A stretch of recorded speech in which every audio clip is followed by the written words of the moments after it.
দুনিয়াতে উলঙ্গ আইসি এই সাদা কাপড়টার জন্য, এই সাদা কাপড়টার জন্য আইসি দুনিয়াতে। পুরুষ মানুষ ঢাকার দরকার নাই, সাদা কাফন দেখলে অন্তরের মধ্যে কি আসে? একটু ভয় আসে, এটা মনে রাখবেন। পুরুষের ঢাকার দরকার নাই, মহিলাদেরকে এভাবে উপর দিয়ে ঢেকে দিতে হয়। মরণের হরে জীবিত থাকতে দরকার নাই, কি কন? আমার মেয়ে, আমার স্ত্রী, আমার বোন, আমার মা বেপরদায় চলে, আমরা হইলাম দায়ুস। ওই পুরুষ দায়ুস যে তার স্ত্রী সন্তানকে পর্দা করায় না। আপনি থাকতে আপনার স্ত্রী কিভাবে ফেরিওয়ালার সামনে যায় আলু ফ্রাইস কিনে? আপনি দেশে থাকতে, আপনি এলাকা থাকতে আপনার স্ত্রী কিভাবে মার্কেটিং করে যায়, এভাবে বাজার সদাই করে? আপনি পুরুষ কেন পর্দার ব্যাপারে সচেতন নয়? আপনার উপযুক্ত মেয়ে ওড়না ছাড়া ঘর থেকে বের হয় কিভাবে? আপনার মেয়ে, আমার মেয়ে কিভাবে পায়জামা টাকনুর উপরে পরে? আমার ছেলে কিভাবে পায়জামা টাকনুর নিচে পরে? আমার টাকা দিয়ে আমার ছেলে সিগারেট খায়, আমার টাকা দিয়ে, আমার টাকার এমবি খরচ করে আমার ছেলে মেয়ে ঘরের মধ্যে গান বাজনা করে। আপনি পুরুষ উদাসীন, আপনার খবর নাই। খোদার কসম, দায়ুস ওই পুরুষ যে পুরুষ তার পরিবারকে দিন শিক্ষা দেয় না, কোরআন শিক্ষা দেয় না, পর্দার কথা বলে না।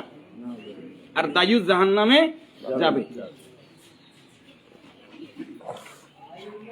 এই দুনিয়াতে আসছে সাদা কাপড়টার জন্য, শুধু এই সাদা কাপড়টা অ্যারেস্ট করার জন্য।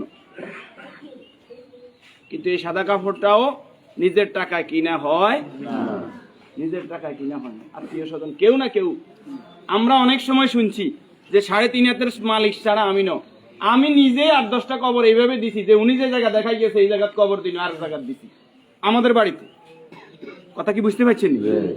উনি যে জায়গা দেখাই গেছে ওই জায়গায় দিতে পারি নাই বিভিন্ন কারণে। ওই জায়গার মধ্যে হয়তো পুরান কবর পড়ছে, অথবা ওই জায়গার মধ্যে খাদ গর্ত বেশি, পানি হয়ে গেছে।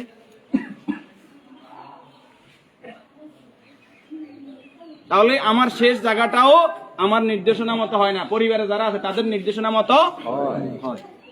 যে রাসূলের শানমর্যাদা এত বেশি, সেই রাসূলের প্রতি দুরূদ ও সালাম সাল্লাল্লাহু আলাইহি ওয়াসাল্লাম। সম্মানিত উপস্থিতি, আল্লাহর এই গোলাম চেহারাতে বলতেছে অবশ্যই নেককার পরেজগার ছিল। আল্লাহ তাআলা ওনার জীবনের গুনাহগুলো মাফ করে দেন, আমিন। যে নেক আমলগুলো করেছে, দান সাদাকা করেছে, এর বদৌলতে কবর, হাসর, মিজান, ফুলসিরাত আল্লাহ কি করে দেখ, মাফ করে দেখ। আমরা যারা জানাজায় উপস্থিত হয়েছে আল্লাহ আমাদেরকে মাফ করে দেখ। আল্লাহ তাআলা এই পরিবারকে ধৈর্য ধারণ করার তৌফিক দান করুন, আমিন। 40 জন জানাজাতে কাদেরকে উপস্থিত করাইবেন? আমাদের কত বলবো, বলতে আর বলতে মনে চায় না। সব জানেন কিন্তু আমল নাই। আপনি জানেন যে আত্মীয়তার সম্পর্ক নষ্টকারী জাহান্নামে যাবে, আপনি নিজেই সেই সম্পর্কটা বারবার নষ্ট করেন। আপনি জানেন যে আগে সালাম দিতে হবে, আপনি সালাম দেন না।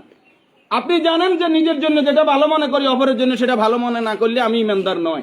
আপনি জানেন প্রতিবেশীর হক নষ্ট করলে ইমানদার নয়। কই নাই, সব শুধু জানি, আমল করি না। আমাদের মাঝ থেকে আমলটা দূরে সরে গেছে। এই নেককার গোলাম জানাজাতে নামাজি ফরেজগার লোক, শিরিক মুক্ত লোক, আপনার দৃষ্টিতে যিনি শিরিক মুক্ত, এরকম 40 জন লোক যদি দোয়া করে আল্লাহ তাআলা ওই দোয়া কি করে? কবুল করে। 40 জন হাইবেন, হাইতেন না। উনি নামাজি ফরেজগার, উনি হয়তো আপনি মনে করেন যে মাজারে সেজদা দেন শুধু কবিরা গুনাহ, মাজারে সেজদা দেন বুঝি শিরক। শনিবার মঙ্গলবার কি শিরক না? শনিবার মঙ্গলবার হিসাব করা শিরক না নি? শিরক, এটাও শিরক। এই যে জাদু টোনা করা, এটা কি শিরক না নি? গণকের কাছে যাওয়া, বান্দর গনাইতে যায়, মানুষ গনাইতে যায়, চুরি করছে কে, আনা চাইতে যায়, এগুলো সবগুলো কি বড় শিরক? যেটা জনগণ সকল ক্ষমতার উৎস, ঠিক না নি? জনগণ সকল ক্ষমতার উৎস, সকল ক্ষমতার মালিক কে? তো যেই দল, যেই সংগঠন, যেই রাজনীতি আমাকে বলে জনগণ সকল ক্ষমতার উৎস, এই রাজনীতি করা কি শিরক না? এই জিনিসটা কেন বুঝিনি আমরা?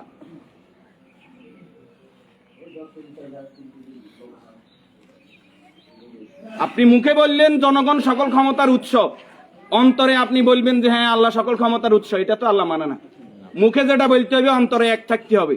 তাহলে সকল ক্ষমতার মালিক কে? আল্লাহ। আর যারা রাষ্ট্র ক্ষমতায় গিয়ে, একজন মুমিন ইসলামী রাষ্ট্র ব্যবস্থার বাইরে যাওয়ার কোনো সুযোগ নাই। যদি আওয়ামী লীগ আবার তওবা ইস্তেগফার করি আই কয় যে আমরা আল্লাহর আইন অনুযায়ী রাষ্ট্র চালাইম, আমরা কইম আলহামদুলিল্লাহ। বিএনপি যদি কালকে বলে যে আমরা রাষ্ট্র চালাইম আল্লাহর আইন অনুযায়ী, কোরআনের আইন দিয়ে রাষ্ট্র চলবে, সৎ নামাজি ফরেজগার লোকরা চেয়ারম্যান মেম্বার হইব, তাকওয়াবান হইব, আমরা বিএনপির সাথে আছি, বিএনপি কে ভোট দেব। যদি জামাত ইসলামী বলে আমরা আল্লাহর আইন দিয়ে রাষ্ট্র চালাইবো, কোরআন চালাইবো, দেশ তাকওয়ার ভিত্তিতে চলবে, রাসূল যেভাবে চালাইবে আমরা তাদেরকে ভোট দেব। যদি চরমনাই বলে তাদেরকে ভোট দেব। আমাদের ব্যক্তিগত কারো কোনো আরস নাই। আমরা এই জমিন আল্লাহর, এই জমিনে আইন চলবে কার? এবার যেই আসুক এই তকমা নিয়ে আমরা তাদের সাথে আছি। রাজি আছেন? আল্লাহ তাআলা আমাদেরকে কবুল করুক। সম্মানিত উপস্থিতি, এই মুহূর্তে